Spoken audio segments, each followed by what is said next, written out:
Hi everyone, I'm Aditi, and in this video we are going to learn about simulators. First of all, let us familiarize you with the term simulation. Simulation is a tool to evaluate the performance of a system existing or proposed under different configurations of interest and over long periods of real time. In simple words, a simulation is the imitation of an operation of a real-world process or system. So what's a simulator then? Simulator is a platform which provides a realistic imitation of any machine, meaning that it creates a virtual version of it, often for the purpose of instruction or experiment, such as a flight simulator. In a flight or an airplane simulator, you don't have to worry about crashing it somewhere, and companies save a lot of fuel by training pilots in a simulator rather than a real plane. So now we discuss about areas where simulation is carried out in the real world. Manufacturing simulation is the use of computer modeling to virtually test manufacturing methods and procedures, including processes such as production, assembly, inventory, and transportation. This greatly reduces the time and costs that physical testing of a manufacturing system would incur. Next, it has military applications as well. Simulators allows many people to be trained simultaneously in one room without sacrificing the quality of learning. Simulation-based training takes away the costs associated with running vehicles, operating weapons, and maintaining an environment, making it a highly cost-effective solution for the armed forces. Next, we have its application in construction engineering.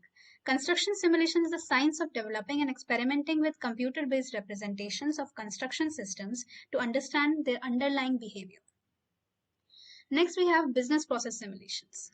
Business process simulations is an activity where the current process may be analyzed, improved, and automated. The purpose of simulation in this industry is to figure out how a process may work in the real world before it is actually built.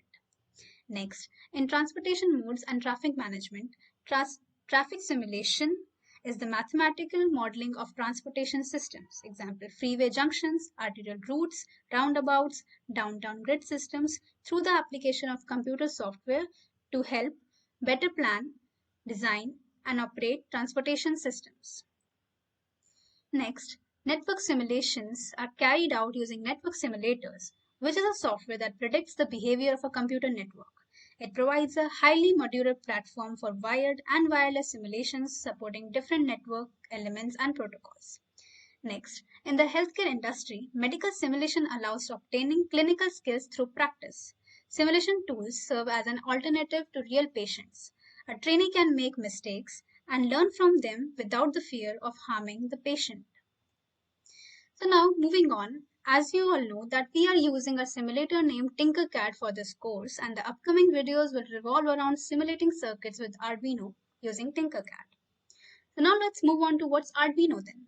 Arduino is a company that manufactures microcontroller boards, not just microcontroller boards, out of which Arduino Uno, which you see on the screen, is the most famous one. Now, what's a microcontroller? These are tiny computers and can run simple programs, and they consume very less energy. Like on a single battery, it can run for even months. Along with this power efficiency, they're also really fast, actually a lot faster than humans.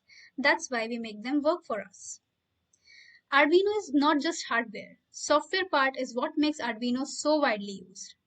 It is called Arduino IDE, Integrated Development Environment. On this, we write programs to tell Arduino what to do.